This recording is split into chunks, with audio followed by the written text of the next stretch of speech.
What's going on, guys? So I'm back with another tutorial for Borderlands 2, and this one is going to be how to solo Dexiduous the Invincible with the Siren. And as usual, I'm going to get into the recommended equipment before we get into the actual gameplay. So the first thing that I recommend is the bee, and you can get this from Hunter Hellquist, and if you didn't know, it just adds a ton of amp damage.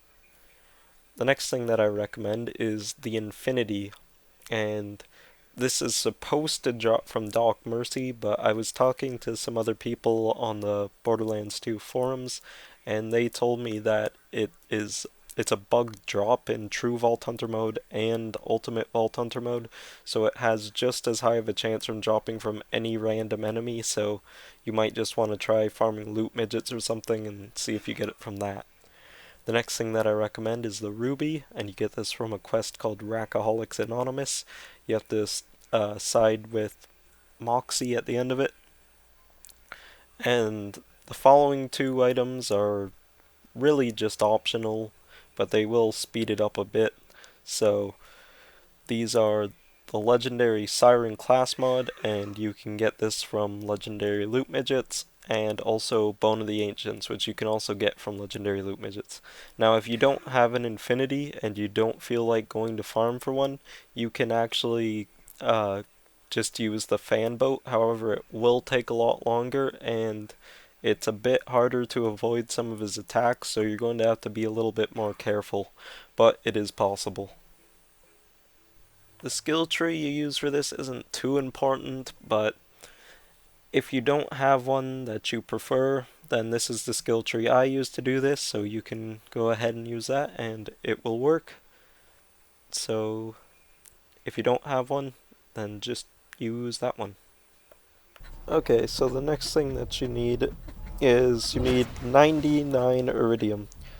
And it won't always cost 99 iridium, but it can cost up to a maximum of 99 iridium to spawn Dexiduous, so make sure you have 99.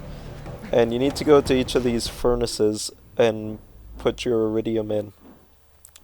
And as you can see, the first one is located right there in the cave where Arizona is.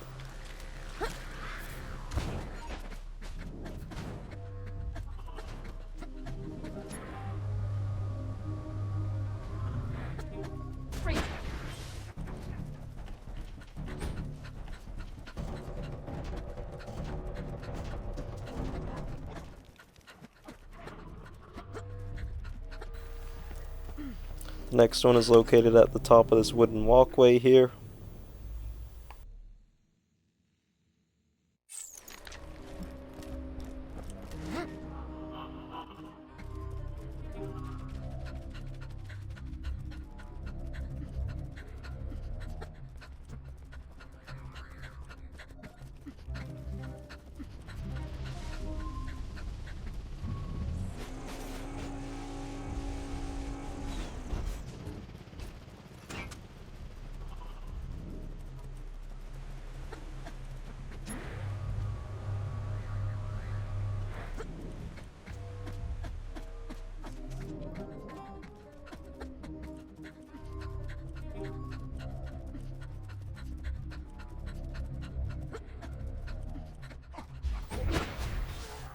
The third one is located over here at this cliff's edge.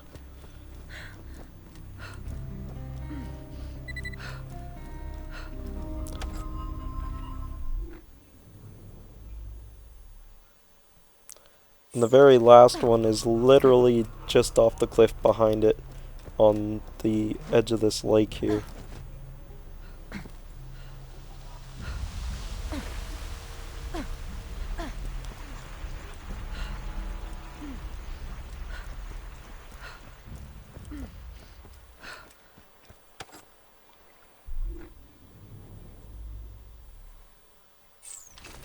So after you've done that, you can run over to this catch a ride station here, and if you did what I did and left your fan boat at the other area, you can teleport right back to it, and it's right beside the switch you need to use to spawn Dexiduous.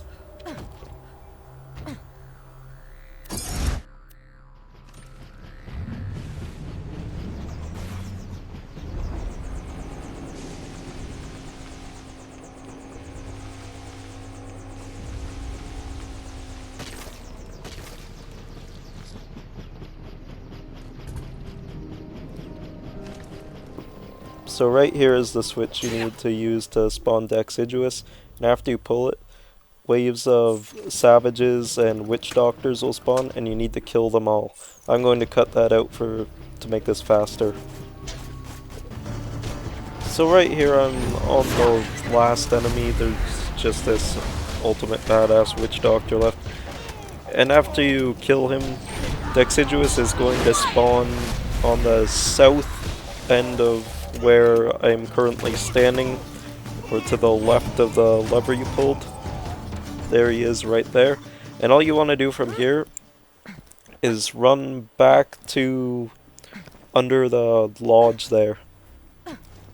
And if you're using the fan boat method, then drive your fan boat under there. And what you're going to do from here is you're going to shoot at these white blisters that appear on Dexiduous' body, because you can't really hurt him in any other way. So if you didn't have it equipped already, equip the bee and equip the ruby. And just use the ruby to heal yourself if you're not at full health. I was at full health, but I was shooting him anyway for some reason. And then after you get to full health, just shoot at him with the infinity or with the fan boat until all the blisters pop. As you can see, most of the corrosive attacks that he shoots at you will just hit off the lodge. And he only has 3 attacks, but you will only be affected by 2 of them. Actually, maybe he has 4 attacks, I'm not entirely sure. So as you see right here, you have to watch out for enemies that spawn behind you, and these drifters will spawn forever, I think. I don't ever think they stop spawning, so make sure to look behind yourself from time to time just to make sure that there's nothing behind you that's going to attack you. And his attacks that I know of are, if you're right under him, he will melee you. I'm pretty sure I've seen him do a jumping attack. He has the attack where he shoots the corrosive stuff at you, and he has another attack where he shoots this brown stuff at you. And the only attack you really have to be worried about is the attack where he shoots the brown stuff at you, because it is low enough to get under the lodge here, but sometimes a stray corrosive attack will actually manage to go under the lodge too. But all you have to do to avoid these attacks is literally just back up and just wait for the blisters to come up on his body. He can have a maximum of 3 blisters on his body at a time, and just shoot them as they come up, and when you do them they will do quite a bit of damage to him, and you just repeat this process until he's finally dead. I'm going to cut to a clip of the attack where he shoots brown stuff at you that I was talking about, and I'll be back in a couple seconds.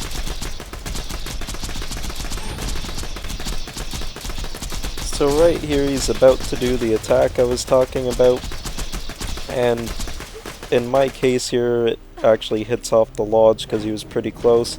But as you can see there, I backed up just to make sure I didn't get hit, because a lot of the times the attacks will just hit off the lodge, but that time that you think, oh, that's not going to hit me, that'll be the time that it does hit you.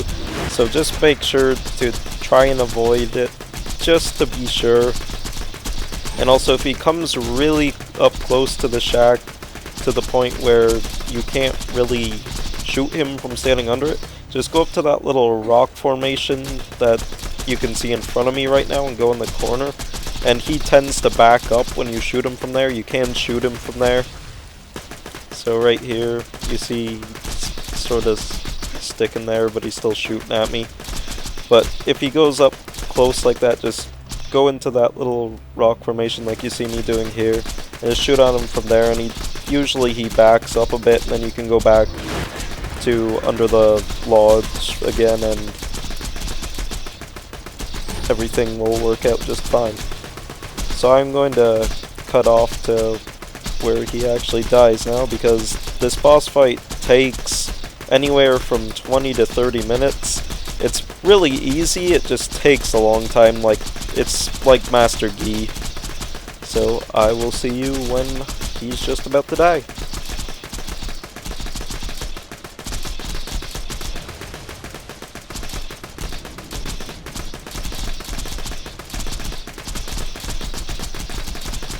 So right here, he's just about dead now.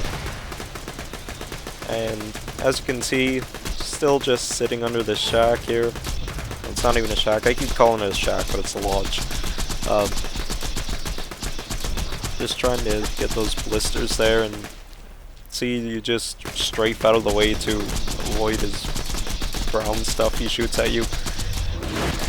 And I'm really not sure if phase locking affects him like it does the normal drifters, because the normal drifters, phase locking them can actually cause the blisters to explode. I'm not sure if it affects Dexiduous like that, but I just kept phase locking him anyway. So as you can see, he does drop quite a bit of stuff. And one thing he did drop, it should be coming up right around here, is he dropped a legendary Siren class mod. So I thought that was pretty cool. I've also gotten the chopper from him too. And if you don't know, the chopper is a unique weapon. I'm pretty sure Dexiduous is the only one that can drop it. I'm not 100% sure though, so forgive me if I'm wrong. And that's really all there is to this boss fight. It's pretty easy. So good luck on killing Dexiduous. And my next video is probably going to be like a thanks for 100 subscribers, because I am, at the time of making this video, I'm at 105 subscribers. So thanks to you guys for subscribing, and I will see you guys next video. Oh yeah, also before I go, if you guys have a suggestion for a video, don't be afraid to leave it in the comments. If I think it's a cool idea, I'll definitely do a video on it. So if you have any ideas, just leave them in the comments and I'll check them out.